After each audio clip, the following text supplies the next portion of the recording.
Okay, so in number 10, we're going to be using parametric equations to figure out the flight of a projectile. We want to know what's the angle that the projectile is launched. So some key information. It's launched from 2 feet above the ground at a speed of 420 miles per hour, and it's going to travel 5,300 feet until it gets to its target, which is 8 feet above the ground. So if we sketch a quick picture of that,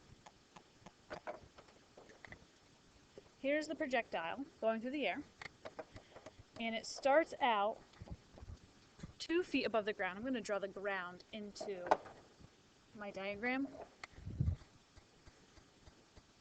and I'm going to write in that this is 2 feet, and then I'm going to land 8 feet above the ground, and in that time we've gone a total horizontal distance of 5,300 feet. And then the velocity of this projectile, its initial velocity, is 420 miles per hour. So there's a small problem with the velocity. The distances that we're working with are all in feet. All of these are in feet, except for our velocity. So what we're going to do is we are going to switch our velocity to be in feet per second. So we know 420 miles per hour. Per means divided by. So that's 420 miles per every 1 hour. So we want to cancel out miles. Miles is in the numerator, so we're going to put 1 mile in the denominator. And 1 mile is equivalent to 5,280 feet. So that gets us the feet that we were looking for. We also want to cancel out 1 hour. Now, hour right now is in the denominator. So to cancel it out, we are going to put it in the numerator, 1 hour. And what do we know about 1 hour? We know that it is equivalent to 60 minutes. That's not good enough. We need feet per second. So we also need to cancel out a minute. Because minutes is in the denominator, we need it in the numerator. And we know that 1 minute is equivalent to 60 seconds. So now we can go through and we can cancel out things that are both in the numerator and the denominator. So I see mile divided by mile cancels out, just canceling out the units. Hour and hour cancel out, minute and minute cancel out. So we're left with feet over second. And that's perfect because that's the unit we want, feet per second. Everything that's in the same row is going to get multiplied. So you're going to multiply 420 times 5,280, and you're also going to multiply 60 times 60. So 420 times 5,280 is a large number. We're just going to write this down off the calculator, 2217600 feet over 60 times 60 is 3,600 seconds. And we're going to go ahead and simplify this. And we get exactly 616 feet per second. So this is the velocity that we are going to use in our equations.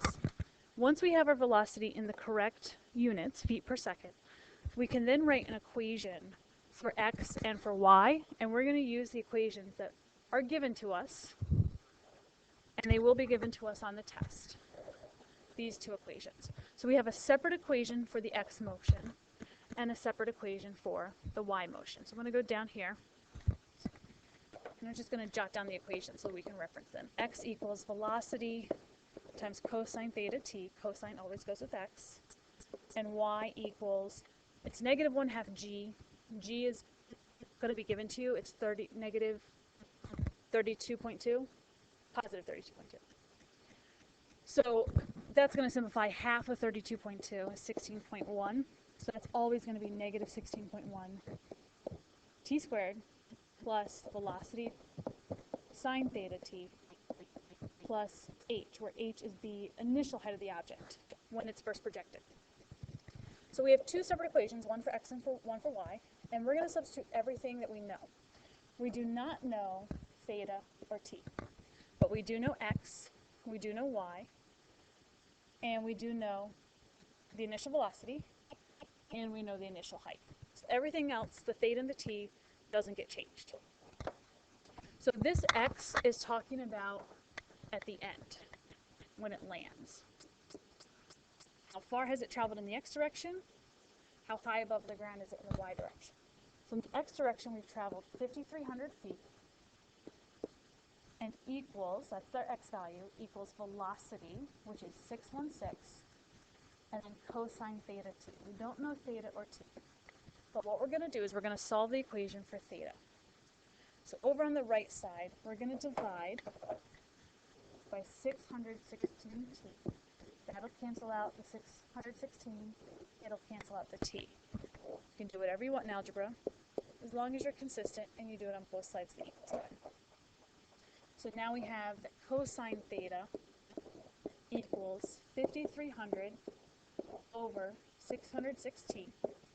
And our goal is to get theta by itself, so we need to get rid of this cosine. The only way to get rid of cosine is to use inverse cosine. So we get theta equals the inverse cosine of all of this stuff in the fraction. So that's one equation for theta. We use the x formula to get an equation for theta. Now we're going to use the y formula to get a second equation for theta. So the y formula, let's write it down again. The y formula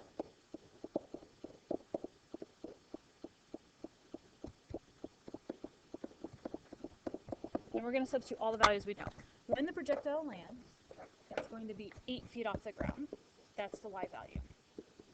We don't know t. We do know the initial velocity. It's 616 feet per second. We don't know theta. We don't know t. We do know the initial height. The projectile starts 2 feet off the ground. We're now going to do the same thing we did for the x equation, and we are going to solve for theta. So first, we're going to get rid of the t squared term and the constant term. Those terms are being added or subtracted, so we're going to use addition and subtraction to move them. We're going to add 16.1 t squared and subtract 2. That'll cancel those terms out. Whatever you do on the right side, you're going to do it on the left side. So we're going to add 16.1 t squared and subtract 2 with 8. Now, the t squared is its own term. There's no other t squared term. So that's just going to stay like that, 16.1 t squared. But 8 and negative 2, those are both numbers with no variables. We can combine those. 8 and negative 2 is positive 6. And it still equals 616 sine theta t. Now the next step is a lot like the cosine equation. We have sine theta times 616t. So we're going to divide out 616t so that those cancel out. And we must be fair and do it on the left side. So now we have sine theta equals 16.1 t squared plus 6 over 616t. And just like we did to the cosine equation, the only way to get rid of sine is with an inverse cosine. So our final equation for theta is that theta equals the inverse sine of this entire fraction. So now we have two separate equations for theta. And what we're going to do is we're going to put them into our calculator, and we're going to be looking for where they intersect. I'm just going to copy down the other ones so we can see them both at the same time. It does not matter which one goes into y1 or y2, but there are a couple things that do matter. Notice how t is in the denominator. You must put an extra set of parentheses around the denominator. Otherwise, your calculator won't realize that you mean for t to be in the denominator. For the sine fraction, because you have such a complicated numerator, it's a good idea to put parentheses around the numerator as well. You can never have too many parentheses. So these are going to go into y1 and y2, the calculator. You want to make sure that you are in function mode and that you are in degree mode.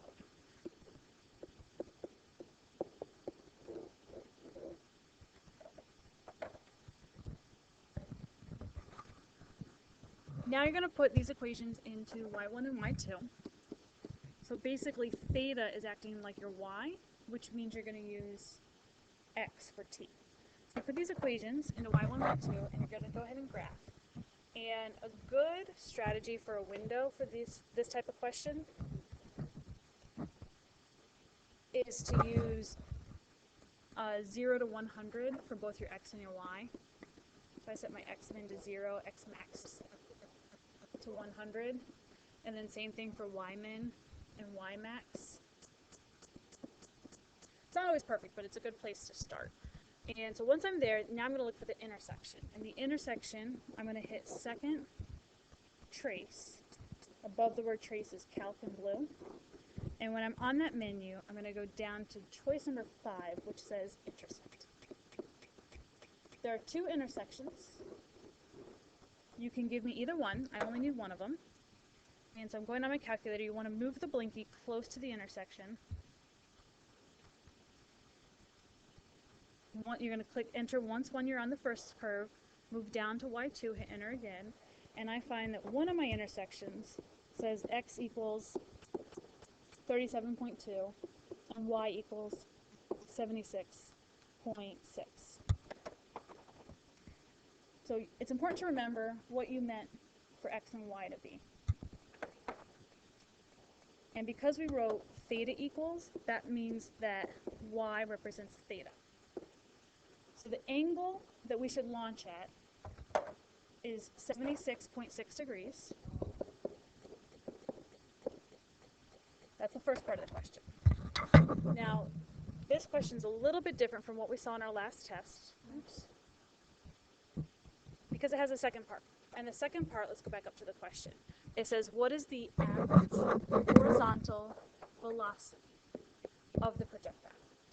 So velocity is distance over time. Let's go back down to the bottom.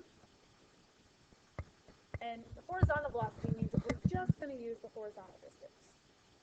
So the velocity is distance over time.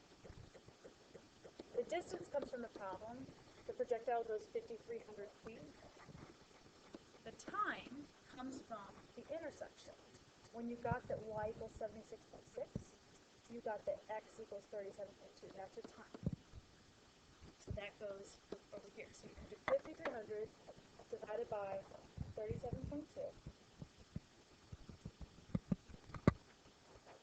And 5,300 is feet. 37.2 is seconds. And so we find that we have 142.5 feet per second. You must have a unit on your velocity.